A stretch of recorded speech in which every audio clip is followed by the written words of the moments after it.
Hello and welcome to the Public Affairs Webinar Series. I'm Chief Master Sergeant Chad Eyring, your Public Affairs Career Field Manager, and I'll be hosting this month's edition. Starting with the outline, I'm going to be going over some updates to training ranging from CDCs to Syracuse. I'm going to touch a little bit on the upcoming manpower study and some important notes regarding that. Then I'm going to talk about maximizing the current resources you already have and wrap that up with a summary, and then we'll do a question and answer period. So to begin with a training update, we have a new career field education training plan that was updated 1 November. We held a utilization and training workshop in the summer of 2014 in which we brought together MAGCOM reps and subject matter experts from across the Air Force and developed that new career field education training plan. There has been one change to that. 1 September 2015, we updated some of the 7-level CDC proficiency codes.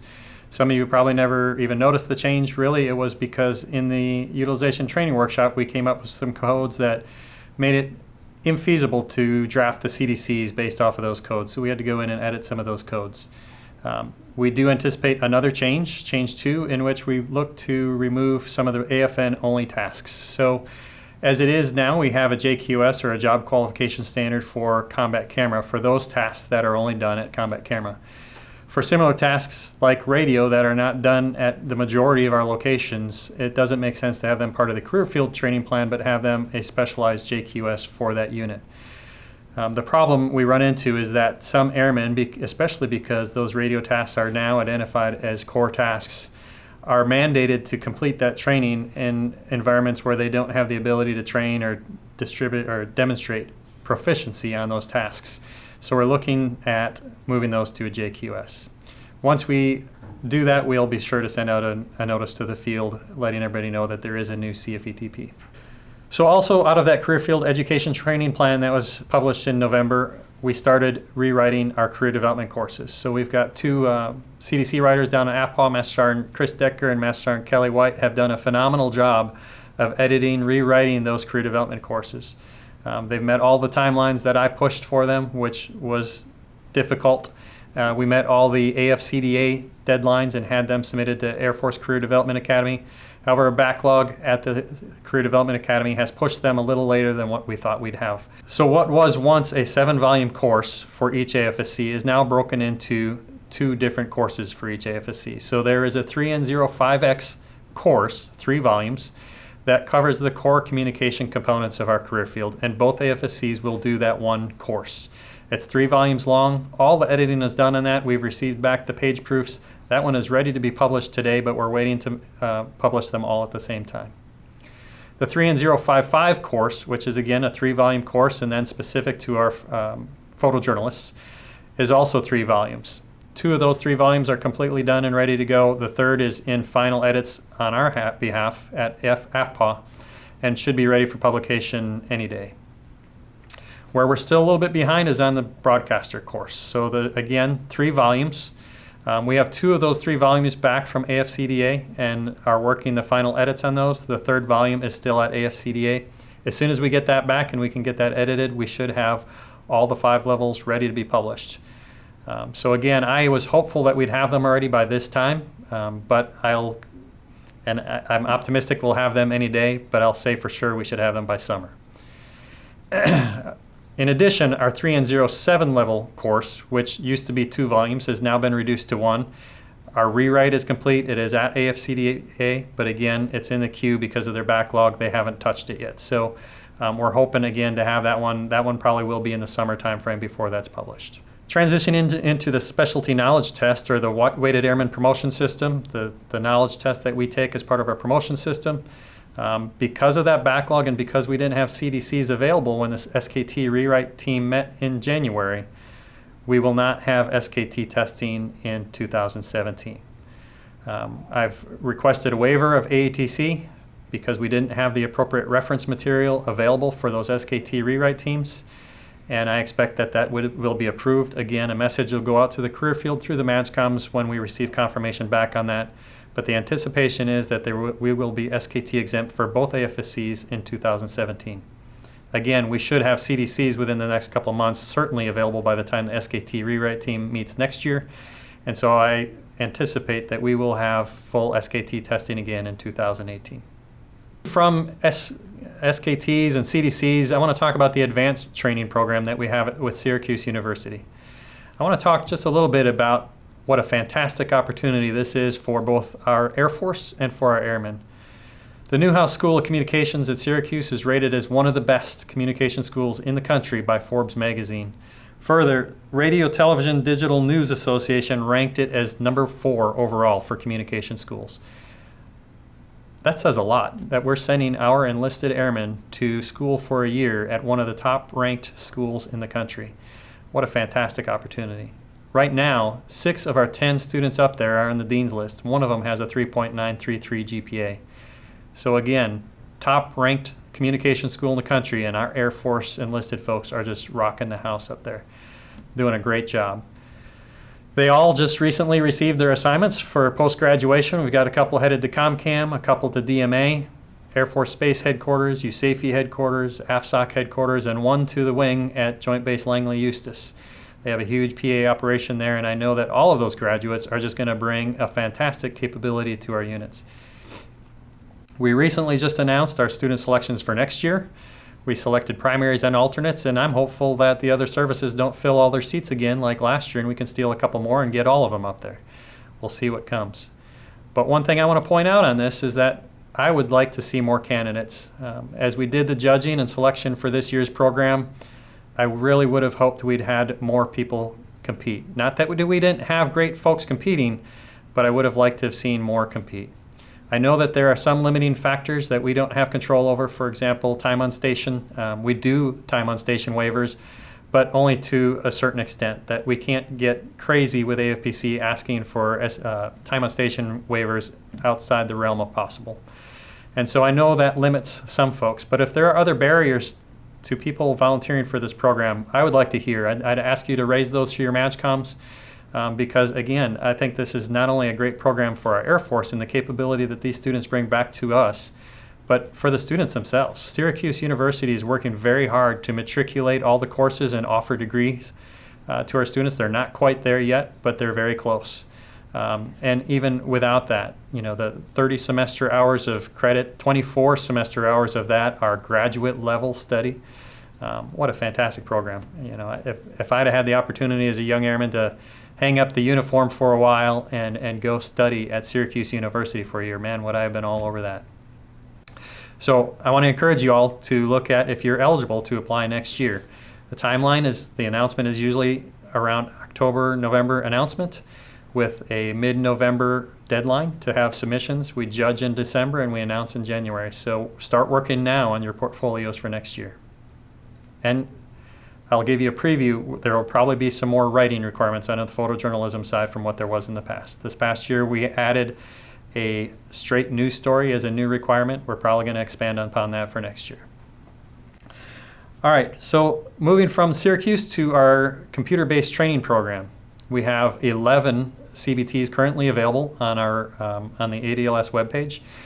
There's a lot of training there that is helpful for anybody in the career field, but I just want to emphasize that per our current CFETP, it is still required for those in upgrade training to complete those CBTs. There are 2 that are under revision right now. That's the photo accessioning and the video accessioning. Hopefully you all know by now that the accessioning point for the Air Force has moved. Rather than uploading direct to DIMOC, the new requirement, or the Air Force Media Server as it was in the past, the new requirement now is DIVIDS. DIVIDS is your one-stop for all accessioning. When you upload to DIVIDS, it automatically gets transferred to DIMOC within the hour, actually. And so that satisfies your accessioning requirement.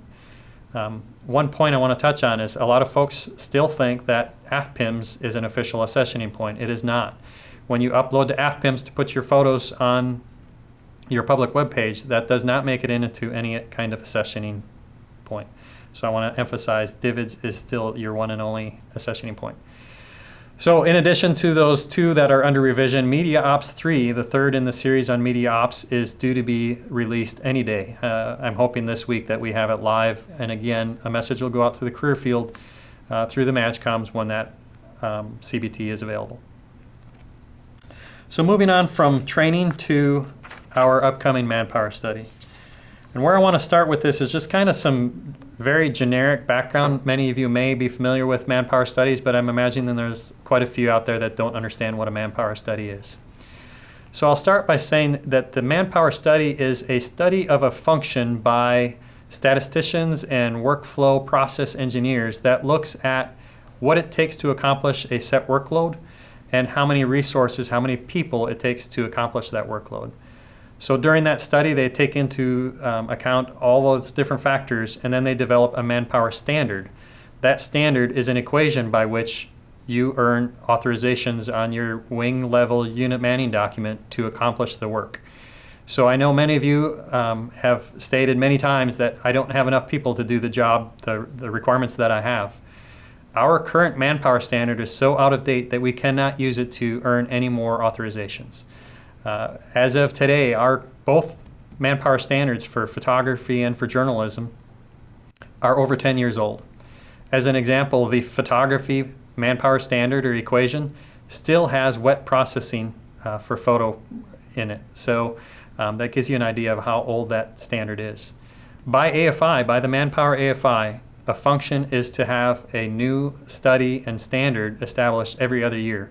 So you can see we are well beyond when we should have had a manpower standard done. We attempted one in 2009, and the results of that were invalid. The manpower study experts that performed that study came back to us and said that it was invalid and we could not use it to determine a manpower equation. And there's a couple of reasons why that happened. Number one, there was no consistency from unit to unit. When they would go from base A to base B, they would see completely different organization structure, different workload processes, and they could not have any kind of statistical basis on which to determine a manpower standard. In addition to that, there was no historical data that they could look at how much workload there typically was at a wing. So as a result, you've seen some things, and we need your help with this. Number one is the workload measurement tool. So as I mentioned, there was no data, historical data that the experts could look at. In the last winter, we developed this workload measurement tool. We fielded it and required units to start reporting in May of last year because, again, the manpower experts require a minimum of 6 months of hard data, and they really want a year or more of data with which they can determine statistics and determine the workload. So I cannot emphasize enough how important that workload measurement tool is. And as we're reviewing it from the SAF level, we're seeing some units are doing a great job. They're reporting what looks to be what we would expect all of their work in the measurement tool. But we're seeing also a lot of units that are reporting little or no workload at all in that measurement tool. And I can't stress enough how devastating that could be to the career field in the manpower study when they come and look and say, there's, again, no statistical dependency on which they can determine a workload factor. In addition, duty titles and organization structure, again, as I mentioned, there wasn't consistency from unit to unit. We put out policy last summer asking folks to use standardized duty titles and to organize in a structure that is consistent from base to base. Most have done that, but we're still seeing some that aren't. And again, I ask for your help in doing that because we anticipate, the manpower study right now is scheduled to begin in July. The last thing the manpower experts will tell you is that all that workload that's measured and that they study and that they use for the factor must be tied to an Air Force requirement. That is, it has to be stated in an AFI or a DoD instruction that is work that we are required to perform. So we can't, for example, decide that we're going to start changing the oil in our own GOVs and claim workload credit for that. It has to be tied to an AFI or DoD. Okay, so moving on to the effective utilization of resources. I've talked about the manpower study and its importance on maintaining at least the resources you have and hopefully earning additional resources dependent on our new workload factor. For example, when those old standards were created, we didn't have social media. It didn't exist. And so I'm hoping that in particular, the social media workload will create additional workload and increase resources. That's still to be determined. But how do you effectively utilize the resources you currently have? So number one is to ensure that the workload you are doing contributes to accomplishment of unit mission. One of the things I do when I talk to airmen is how do you help get planes off the ground? How do you help the Air Force fly, fight, and win? And that should be an easy question. They should be able to tie the work that they're doing into getting those planes off the ground. Because if they can't, then how is a wing commander or anybody else in that unit going to be able to do so? So it seems to go without saying that ensuring that your workload contributes to that mission goes without saying. However, as we look over some of the workload measurement tool data that we have and looking at some of the products that are out there, some I have a hard time seeing how they are contributing to that unit mission. And I'm going to focus a little bit more on that in a little bit. So number one, ensuring the workload contributes to the accomplishment of the unit mission. Next, prioritize that workload, making sure that that which is most impactful is accomplished first. And then, of course, tracking and reporting that workload. I emphasized that previously, and I'm still foot stomping. I can't emphasize enough how important it is that we have accurate data on the workload that we are required to accomplish as a functional area. What concerns me the most about all of this is the use of our broadcasters at the wing level. So history, how did we get here? In 2007, we merged both the PA and the VI career fields. At the same time, we merged the broadcast and videographer career fields. Prior to that merger, we had a videographer at every base, and their mission at the base was to do video production and documentation. There was not a requirement at the base level to have broadcasters. That was an AFN mission. When we merged those career fields, the training was defaulted to the broadcaster training because it was seen as the higher requirement. Because of the on-air talent and the speech and audition and narration pieces that go along with that, it was determined to be the higher training requirement, and so we went with the broadcaster training. The mission at the wings didn't change. What was supposed to come as a benefit out of that merger is that now you would have folks that were capable of not only that production and documentation mission, they could in addition do the news telling piece. But that was supposed to be the benefit, an additional benefit out of that merger. What we're seeing, I believe, is that that tends to be the default, that they're doing mostly video news storytelling at the wing and very little to any production and documentation work. So let's start with a definition of what a broadcaster is at a wing. And again, I want to point out that we're talking solely about the wings. AFN still has a mission to broadcast to the public. However, I'm not talking about that here today. I'm talking about at wing level. So at a wing level, broadcasters really have three different mission sets. Number one is video production. It's required by DoD instruction and required by AFI 35-109.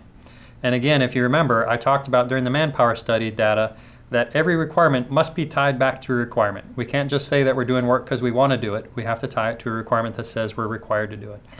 Video production is certainly required. And I'm going to get into some examples of all three of these different types in just a moment. But video production is the first requirement that is expected of wing level broadcasters. The second is video documentation. Again, required by federal law, required by DoD instruction, and required by our own Air Force instruction. It requires that events be documented. And then the last thing I'm going to talk about, the last topic, is the video news stories. So as of right now, there is no formal requirement to produce these types of products at an Air Force installation level. Now, I'm certainly not going to say that I don't want folks doing video news, because there is certainly, it can help. Telling the Air Force story is one of the core mission competencies of public affairs. And helping public opinion and having them know how their airmen are being used in the Air Force is important. But it should be subsequent to those two other mission sets. So how do you maintain or maximize that relevance with your commanders? Again, how are you solving commanders' problems? What are their issues? I would like to see the career field become known as the problem solvers. Because number one, any type of issue that a unit is having, communication is going to be an integral part of solving that problem, whatever it is. There might be a myriad of solutions, but communication almost always, and I would venture to say always, going to be part of the solution to solving that problem. Sometimes communication can be the only part to solving the problem. An example that I use often is with the dental lab at Aviano Air Base. When there was a high incidence of cavity rates among the maintainers that were working night shifts, the solution commanders came up with to solve that problem is that they sent out a dental tech to brief all the maintainers on the night shift. So now you had a dental tech cleaning teeth by day and briefing maintainers by night. When a broadcaster learned of that problem, he said, I can help. I can create a video product that could not only show the harmful effects, it's probably going to be more impactful on the viewer because I can show some really nasty teeth. And so by creating a video product that is now used to brief those maintainers, you solve problems for a number of commanders. Number one, the maintenance squadron commanders now have maintainers back on the flight line. They're not having to miss work to go to the dental clinic. They are, the readiness rates rise because if your dental problems become significant enough, you're no longer worldwide deployable. And then we've got the poor dental tech that's cleaning teeth by day and working nights, and so he's tired on the job. So you're solving problems for the dental squadron commander, the med group commander, the AMX squadron commander, the MXS squadron commander, with a very simple product that all the broadcasters have the skills in their toolbox to be able to do that. So you're certainly helping them accomplish their mission. Again, mission of the Air Force, fly, fight, and win, right? We can directly impact that with the work our broadcasters are capable and trained to do. So that dental example falls right into what would be considered a video production. A moment ago, I talked about the three main tasks that are inherent upon broadcasters at a wing level. Video production is one of those. This training video is another example of a video production. So at a wing level, if there's a need for a senior leader to address an audience and a video is the right way to do that, video productions work well. And you'll see from this graphic that the three have different impacts on the operational mission. Those video productions and video documentation are going to have the most impact on that unit's mission. The video news stories, again, like I mentioned before, are certainly important, and we want to tell airmen stories, and it is important for us to communicate with our external audience. But our wing broadcasters at the wing level, really, where they're going to make the most money for commanders is on that internal mission with video productions and documentation. So some other examples. At Dyess Air Force Base, the wing commander was scheduled to go testify to Congress on the capabilities of the B-1 bomber. His video section there, his broadcasters there, put together a DVD that was menued so that whatever questions Congress asked, the wing commander could very quickly go to a different capability and show video describing that capability. So whether it was CAS or whether it was ISR, again, the B-1 bomber is a very multi-role platform, and it provided the opportunity for the commander to very effectively communicate all of those mission sets to Congress with a video product that his broadcasters put together. So another example of a video production is in USAFE. They have a ballistic missile defense program that was in need of update. So USAFE, as the arm for EUCOM, had to brief and pitch to OSD the importance of this upgrade and to solicit the money to support that. So not only did they send a team of experts to OSD to brief this, they had a Air Force broadcaster put together a product that not only showed the capabilities of the existing BMD system, but also talked about what the upgrade would bring, and then took it another step and did interviews with our air allies from other NATO nations and had them pitch how important this was to our allies. The end result was that OSD funded that program for $10 million, partially in response to the work of an Air Force broadcaster putting together a production. So our video documentation, you might ask, how does that impact the Air Force, a wing level organization? How does it help them fly, fight, and win? So one example is at Andrews Air Force Base when they had a water main break. They had a documentation team out there documenting, and this was a water line that came from off base from the surrounding county. So they went out with a documentation team, documented the work as it was being repaired, were able to provide updates to not only the command structure at Andrews Air Force Base, but also posted it to their Facebook and Twitter pages so that folks that were impacted on base by the loss of water had regular updates on what was being done to restore water and when they might get water back. That documentation mission is extremely important.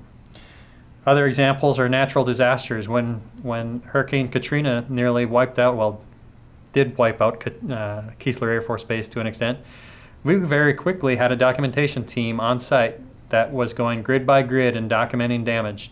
that documentation is extremely important in ensuring that not only are facilities restored as quickly as possible, but leadership across the command understands the full impact and impact of that storm. Of course, during exercises, video products can be extremely valuable in doing evaluation after the fact, looking back and seeing what was done right and what was done wrong. Certainly should be. That documentation can again be a very impactful part of that unit flying, fighting, and winning. You have alert investigative photos, those types of things. Safety boards, again, very important for the wing level mission.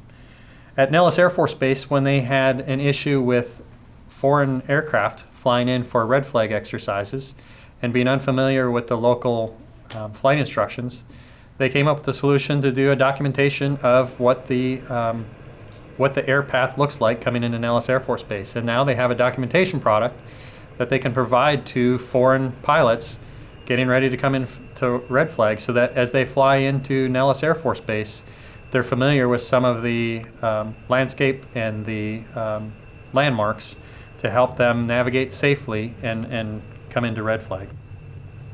And then finally, you have the video news stories. Again, like I said, I'm not advocating that we should stop doing news stories. There is definitely a reason to do those. We want to, again, tell the airman's story and communicate externally. But as you'll see from the chart, they're going to have less impact. And we've seen that, again, through some of the manpower measurement tool data that we've looked at, and then the resulting hits and likes on YouTube or wherever those products are posted. They're going to have less impact on that unit mission. At the end of the day, I want wing commanders to think that when a cut is handed down, that they've got a cut somewhere across their staff. If somebody says, well, we could probably cut a couple folks out of PA, I want them to scream, no way. I cannot do without those guys. They are literally getting planes up in the ground, or getting planes up in the air, not in the ground. So how do we address the training way ahead to help solve this problem? Number one, a look back on the training programs we had for broadcasters in the past. We had 2 separate courses. For broadcasters, we had the basic combat correspondent course, BCC course, and then for the videographers, they went through the video production and documentation course.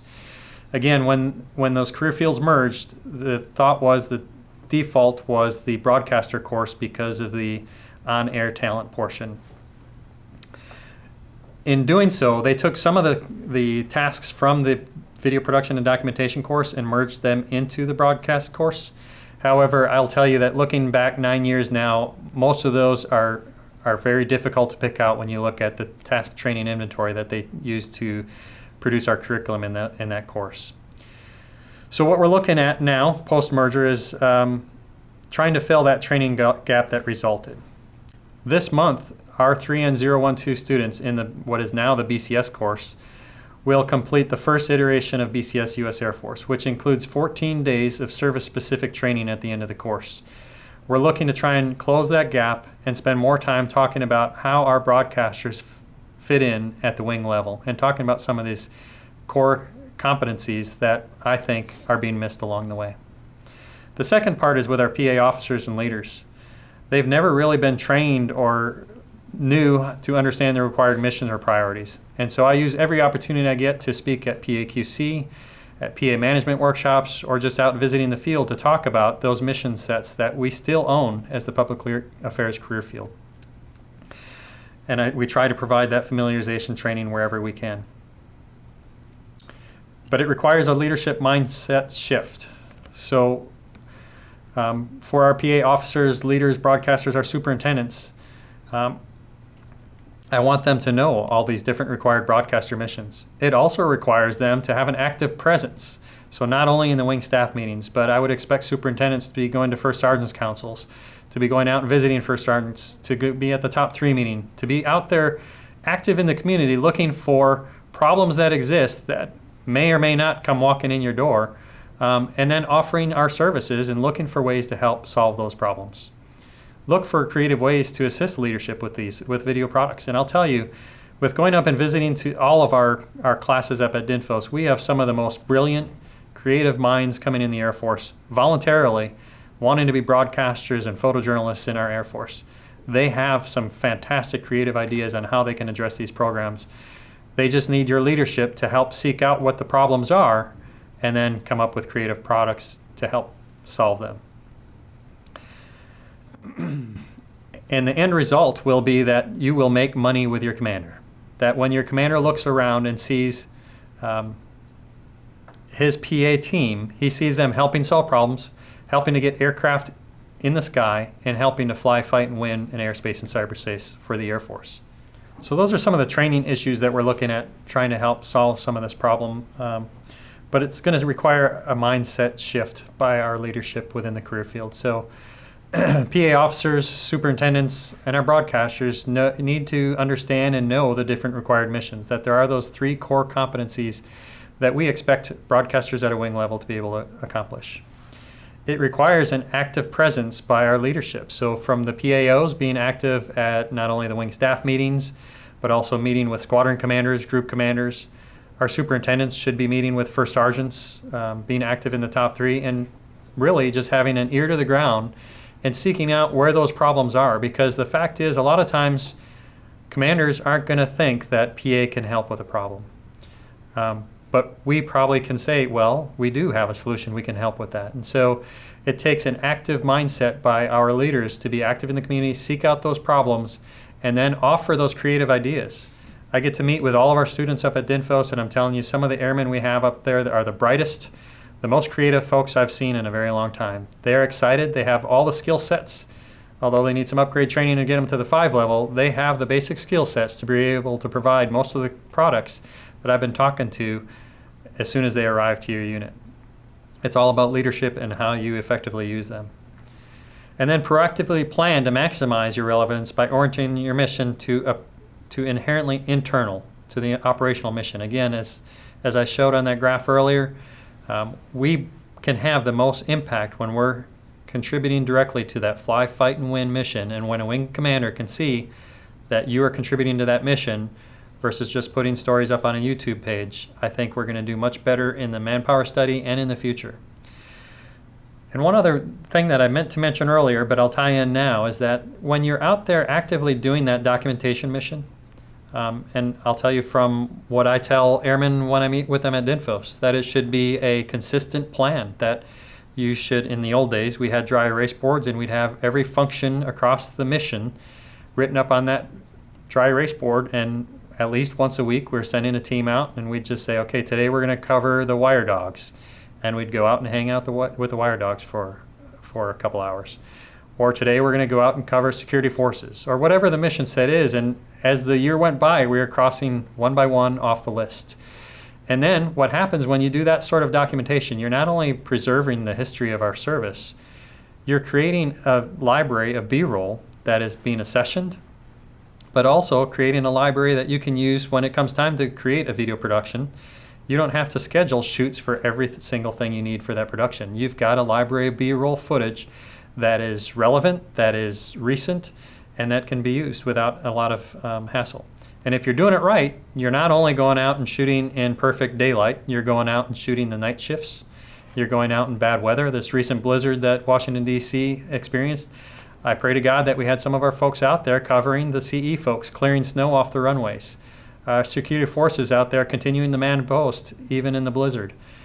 Those types of things are incredibly important, not only to document the history, but also they make such visually stimulating video to include in your productions. And if you wait till you have a production and you have a script that says, I need a shot of a security forces member, why not slide in that shot of them sitting in there in the snowstorm? It's much more interesting to the viewer than going out and shooting perfect daylight. So all of these are tied together and can really enhance the operational mission. And it gets you out there on the base, meeting the folks, and finding again where those problems might lie, ones that you can help solve and be extremely valuable to the commander. So to wrap up, just quickly go over some of the things I talked about. It started with a training update in which I gave an update on the CDCs, their current status, and what they'll look like when they come out. Talked about the Syracuse program, and again, I would love to see more applicants when we do next year's round. Again, deadline will be middle of November. You'll see an announcement probably in October. We talked about the CBTs and the new CBTs that are about to come out, some that are under revision, and then dove right into the manpower study. And again, with that manpower study, I cannot emphasize enough how important it is we have good data for the statisticians to look at. I ask you to be as accurate as possible, work with your MAGCOM if you need to, and make sure you're reporting accurate data in that measurement tool. Make sure you're standardizing your duty titles and your organization structure per the direction that was sent out this summer.